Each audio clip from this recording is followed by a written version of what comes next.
Sebelum kita lanjut, jangan lupa like, comment, subscribe, dan nyalakan notifikasinya agar tidak ketinggalan info terbaru lainnya. Semoga bermanfaat.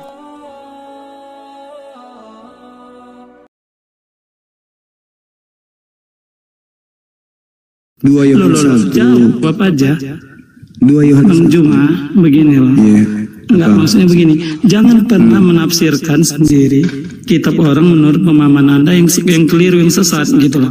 Kenapa Anda mengatakan sama dengan gini, ketika kitab Anda kami bikin sesuatu menurut penafsiran kami, kan Anda pasti marah. Beda dengan Anda.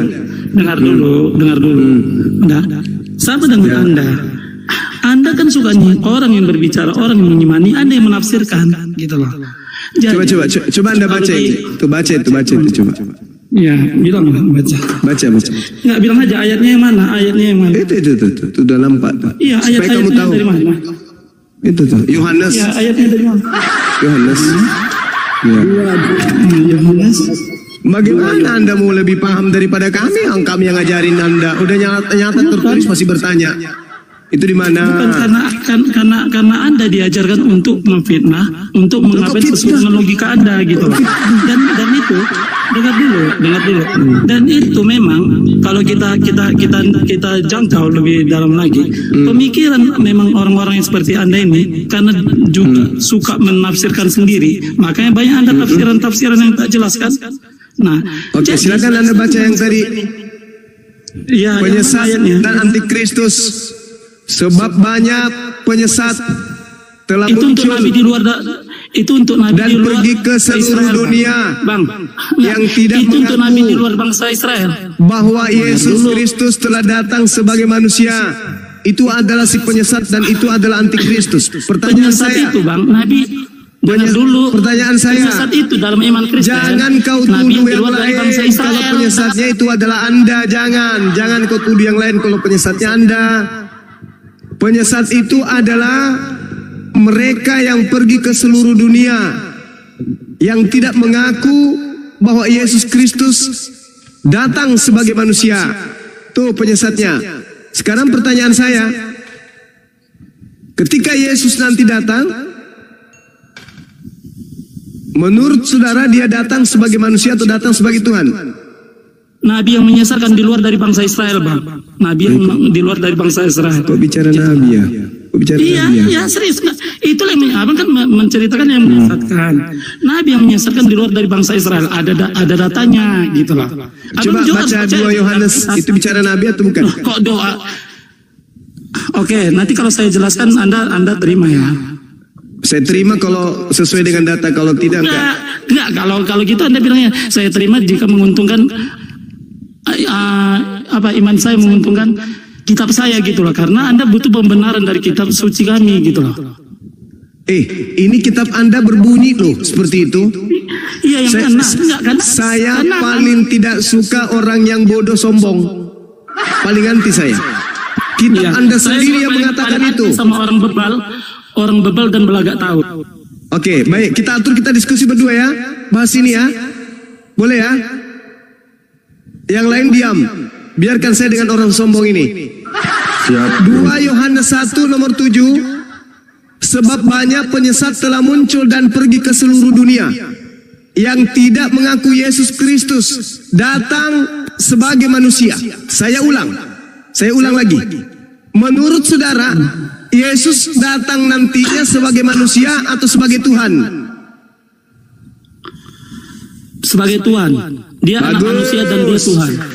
Apa? Dia anak manusia dan dia Tuhan. Dia anak manusia dan dia Tuhan. Karena dia Tuhan. Nah, Anda jadi gini, Anda bertanya sama saya. Tapi Anda dijawab, Anda membantah gitu. Bagaimana ceritanya? Dia manusia dan dia Tuhan. Hei, karena Tuhan Anda terbatas. Dengar dulu, karena Tuhan Anda terbatas. Jadi Anda tidak akan. Kalau anak manusia terbatas enggak? Anak manusia Tuhan tidak terbatas. Yesus bisa lari pada saat dia bayi. Oke, sekarang saya yang tanya dulu. Sekarang saya jangan kemana-mana dulu. Yesus ketika dia bayi dia bisa main bola.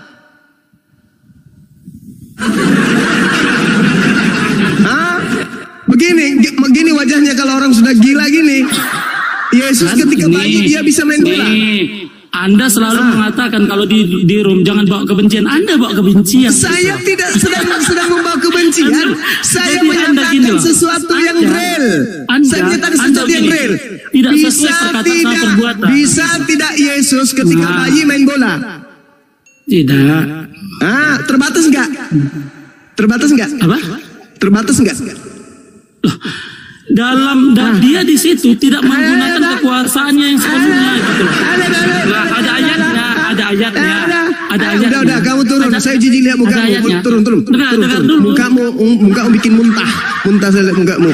Sudah muka penipu, mulutnya penipu, jilat ludah sendiri, menghina Tuhanku dengan mengatakan Tuhanmu terbatas.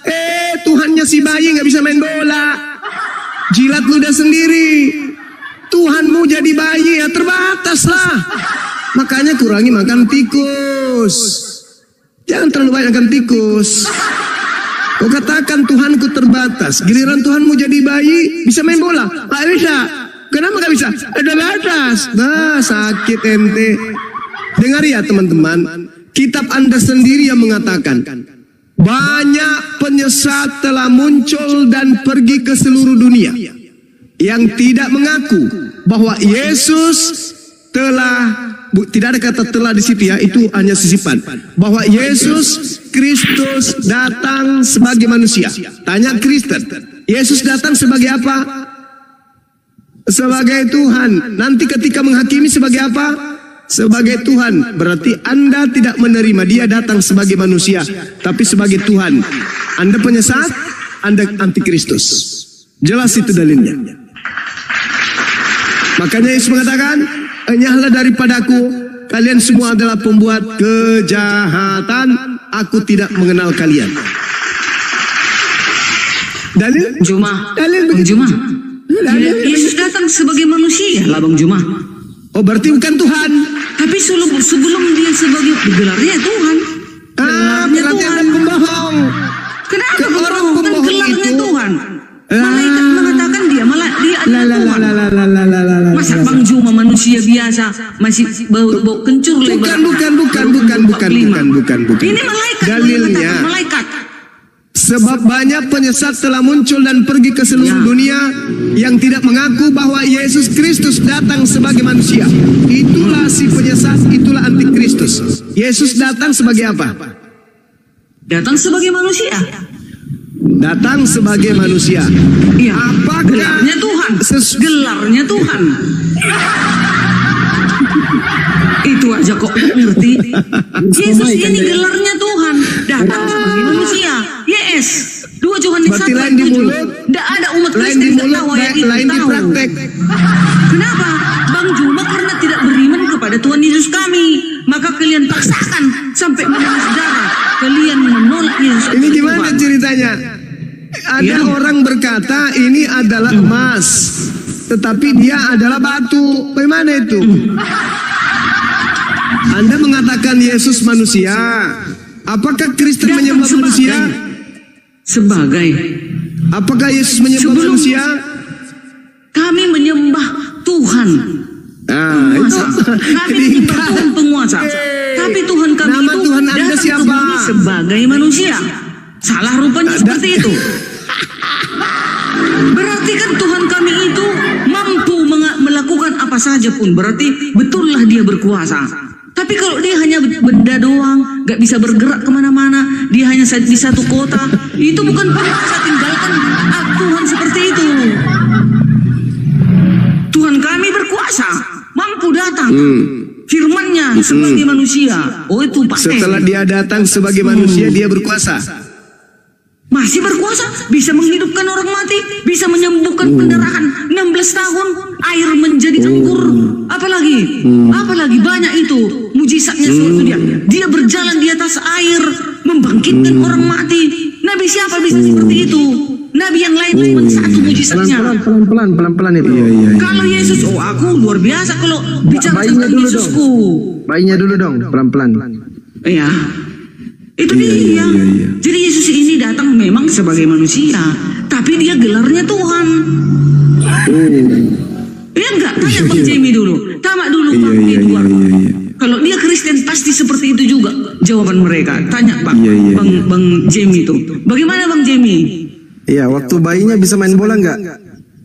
Jangan gitu pertanyaannya.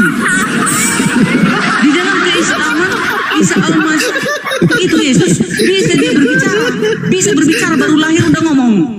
Itu gimana boleh itu? Islam. Di Al-Quran Isa Al-Masih kan kalian bilang kan kami pengikut Yesus sesungguhnya. Kan itu kata teman-teman Muslim apologet Islam. Kamilah sesungguhnya. Nyatanya di dalam Al-Quran Isa Al-Masih begitu lahir berbicara. Oh luar biasa Yesus itu. Banyak mujizat yang dilakukan selagi dia masih datang ke bumi ini. Apalagi nanti setelah dia datang kembali dari kerajaannya, kerajaan surga. Habislah kalian para apologet Islam, hati-hati kalian. Nyakit kalian dari depan hai membuat kejahatan. Cuma Pandi, Alif, Bang Perah katanya, Blender. Iya itu. Karena engkau tidak melakukan kehendak Bapakku. Apa kehendak Bapak itu? Turut sepenuh hukum. Itu. Iya. Itu coba di-mute dulu. Oke, itu bikin teh dulu. Kalau ada dedak sama oli bekas campur dikit ya. Iya. Hari ini ada tiba-tiba orang beli ban itu. Total 2 juta lumayan juga. Berkat kan? Penginjilan datang koin 81 koin. Datang hepeng laginya. Cair tar lagi. Tunggu dulu. Kita gantian dulu. Ini kan ada Bang Edward Lasse sama Bang Jamie. Coba kita kasih kesempatan dulu berdua ini. Itu Darni kan pemain lama sering di sini. Santai aja nih ya. Itu Darni bikin kopi dulu. Kalau ada dedak sama oli campur dikit biar enak minumnya. Silakan Bang Edward Lasse. Ini betul namanya Edward Lasse sama. Ya selamat malam Pak Salom Pak. Ya selamat malam saudara. Silakan. Ya terima kasih Pak. Jadi saya ini masuk ke room ini tadi menyaksikan juga antara perdebatan Bang Zuma dengan kawan-kawan yang udah dikit tadi Pak. Saya merasa Bang Zuma di situ hanya mencari pembenaran. Jadi nggak mau mendengarkan kata orang, penjelasan orang, nggak boleh begitu Bang. Ya, kita ini belajar kebenaran Bang. Nah, bukan hanya untuk mencari, maksudnya membenarkan diri, nggak boleh begitu. Jadi bagaimana abang itu bilang, abang udah hafal semua, udah mengerti Bible itu. Sementara abang aja penjelasan orang lain nggak diperbolehkan. Jadi saya nggak tahu dari sisi mana Bang Zuma ini sebenarnya. Dia ini mengedukasi atau menyesatkan? Dia ini mencari keuntungan atau apa sebenarnya Bang Zuma? Tadi kata Tuhan, kata teman saudara itu, Tuhan kami terbatas, Tuhannya dia tidak terbatas. Nah, Tuhannya dari bayi. Ketika jadi bayi, Tuhannya terbatas enggak? Kata dia tidak. Bisa nggak main bola? Tidak katanya. Kan begitu. Nah, bukan begitu Bang. Istilahnya dia itu kan menjelaskan sama Bang, kenapa abang itu nggak mendengarkan penjelasan dari sementara kan, abang itu justru karena saya mengerti makanya saya paham, karena saya dengar. Dia mengatakan Tuhan saya terbatas, Tuhannya tidak terbatas. Jadi bayi, kutanya ketika dia bayi bisa main bola nggak Tuhanmu? Kan nggak bisa katanya, terbatas berarti. Maaf Bang, kami orang Kristen, kami teladani ya, dan menilai seseorang itu dari sikapnya, termasuk dari bicaranya. Oh, jadi kami butuh penilaian dari Kristen nih. Jadi saya itu rasa abang itu sebenarnya menyesatkan. Oh, nggak ada lah yang perlu kita teladani lah sama Bang Zuma. Iya, nggak apa-apa. Yang ada orang yang masuk di sini Bang, yang pandai, yang punya maksudnya kepintaran dalam hal itu, berikanlah kesempatan. saya suka kali rum perdebatan agama itu untuk mencari kebenarannya, Bang. Bukan untuk berdebat hanya Bang Juma yang menangnya. Makanya ketika Bang Juma bertanya pun sama saya tanya balik dulu. Kamu itu penjelasan yang membuat kamu menang atau yang kalah? Nah, jadi kalau saya tolak ukurnya akal aja, Bang. Kalau saya tolak ukurnya itu akal. Kalau diskusi dengan orang yang tidak berakal tapi sombong, saya paling anti, Bang. Tidak boleh menghakimi, Bang. Lah, kok nggak bisa menghakimi? Kalau dikatakan hitam-hitam ya hitam, Bang. Putih-putih. Jangan Anda menjadi orang munafik di sini. Saya begitu. Untuk apa diskusi ini kalau tidak bisa mengedukasi? Katakan hak yang hak, batil-batil. Iya, tapi bukan berarti bisa dibawakan jadi perdebatan seperti enggak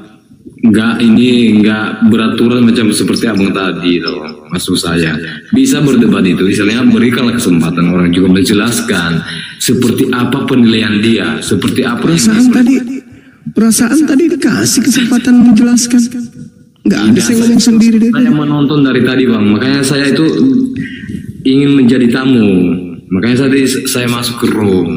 Mungkin langsung aja Pak Edward ke materi aja, silakan diskusi aja yang langsung. Jangan di sini terus nanti, Pak. Akal ya, jangan kayak tadi. Ini yang saya tanya, makanya ketika saya dikasih kesempatan, makanya saya tanya dulu, yang memenangkan orang bapak atau yang mengalahkan orang bapak dulu?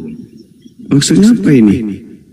Maksudnya pernyataan kami yang memenangkan abang atau yang membuat mengalahkan abang? Soalnya abang kan mencari kemenangan terus. Loh, ini bukan masalah menang kalah, ini masalah benar tidak benar di sini. Nah, cobalah undang siapa tadi yang bapak itu, yang bapak kita tadi itu. Coba undang, kalau memang saya tantang lah, saya dengar di sini, Bang. Coba ya udah, panggil dia mengerti apa? Saya rasa pun tadi cara dia ini memang benar-benar, Bang. Dia itu mengerti tentang apa yang kami imani. Tapi dia menjelaskan secara akurat sama abang, tapi abang nggak terima. Loh, gimana ceritanya ya? Itu dia tadi Bu Darni aja tadi bilang itu bapak itu terlalu muter-muter. Itu Bu Darni yang bilang tuh. Udah bilang memang di situ untuk Yahudi. Masa bapak nggak nyimak? Saya kan bertanya memang yang tadi itu. Jemaat mula-mula yang didirikan oleh Kepas atau Petrus itu siapa? Jadi Yahudi atau bukan Yahudi? Oke lah, akulah nantang Bang Juma ya. Kalau bisa Bang Juma nanti jawab dan menunjukkan sama saya siapa. Maka kalau abang pun bilang sama saya sekarang saya posisi Katolik, Bang. Ya. Dari lahir dibaptis dari Katolik sampai 30 sampai. Udah mulai aja Pak Edu, mulai aja diskusi. Ya, bertobat, Pak. Bisa curhat. Langsung aja. 33 tahun. Dan saya akan ikuti kemauan abang nanti. Ibaratnya abang bisa jawab. Berakal aja, Bang. Diskusi sama saya itu berakal aja. Iya, yang berakal. Ini yang berakal. Silakan. Bisa kalau bisa abang jawab. Bagaimana? Silakan, Bang. Silakan. Ya, oke lah. Yang pertama dulu, Bang. Yesus itu kok anggap seperti apa? Maksudnya sepengetahuan abang lah. Dia sebagai nabi, dia sebagai Yesus, dia sebagai penyelamat atau seperti apa? Yesus yang lahir tanpa ayah, yang diutus ke tengah-tengah Bani Israel itu adalah nabi dan rasul spesial untuk Bani Israel saja. Nabi. Oke ya, nabi ya. Berapa itu Bang ya? Iya. Sekarang pertanyaan saya, Bang. Ya. Tunjukkan sama saya siapa nabi selain Yesus yang melakukan begitu banyak mukjizat dan divoniskan tanpa ada kesalahan, mati di kayu salib dan 3 hari kemudian bangkit. Siapakah nabi selain Yesus? Biar saya ikuti, Bang. Cuma Yesus yang diceritakan seperti itu. Jawabannya di situ. Berarti Yesus, makanya saya sekarang Kristen, Pak. Iya, sekarang saya balik nanya. Sekarang saya balik nanya. Sekarang saya balik nanya kepada saudara. Sekarang saya balik nanya nih. Ah, ini yang kayak gini nih. Yang kayak begini nih. Ah, yang kayak begini mau diajak diskusi. Sekarang giliran saya nanya. Tunjukkan kepada saya antara Yahudi dan Kristen dan keturunan Abraham yang Tuhannya pernah mati bonyok digebukin sama massa. Jawab. Tunjukkan Tuhan mana yang pernah mati ditombak, ditampar, diludahin. Tuhan mana itu? Tuhan mana yang pernah mati dikutuk? Ayo. Nggak ada yang dikutuk. Nggak dikutuk, bukan dikutuk bang, dikutuk. Iya, nggak ada yang dikutuk. Ya, lalu yang diceritakan di Galatia 3 nomor 13 itu siapa? Itu pesan Rasul Paulus itu, Bang. Kepada iya, siapa? Siapa itu yang digantung terkutuk? Siapa? Yesus. Siapa? Ayo. Satu-satunya Tuhan, satu-satunya ilah, sembahan yang dikutuk oleh pencipta dan bumi ya sembahan Anda. Makanya saya tidak jadi Kristen. Dia nabi, sakti, mangraguna, oke. Tetapi sebagai sembahan, dia tidak layak. Untuk menjadi Tuhannya seekor kambing aja nggak cukup. Kambing aja nggak mau menuhankan yang mati terkutuk digantung di pohon. Apalagi saya. Saya orang waras. Nyembah makhluk terkutuk di atas pohon, siapa yang mau? Ayo. Jadi udah siap Abang bicara? Udah. Apa jawaban Anda? Pengakuan Abang tadi nggak ada nabi selain Yesus kan? Yang seperti itu kuasa. Ya kan memang nggak ada manusia yang sama-sama sejarah hidupnya. 6.800 nggak ada pengajaran yang kita ikutin selain Yesus. Ada rupanya Yesus nggak. Ada rupanya. Dengar. Kita sudah selesai di situ, saudara. Kita sudah selesai. Saya sudah mengakui. Sekarang giliran lu. Ada nggak Tuhan yang segokil Tuhan lu? Yang mati terkutuk, dikutuk oleh Tuhannya Yahudi? Ada nggak Tuhan sehina Tuhan lu? Jawab. Bukan terkutuk, Bang. Aduh. Sudah jelas-jelas dalilnya. Inilah saudara Kristen. Kalau dibantah nggak begitu diskusi.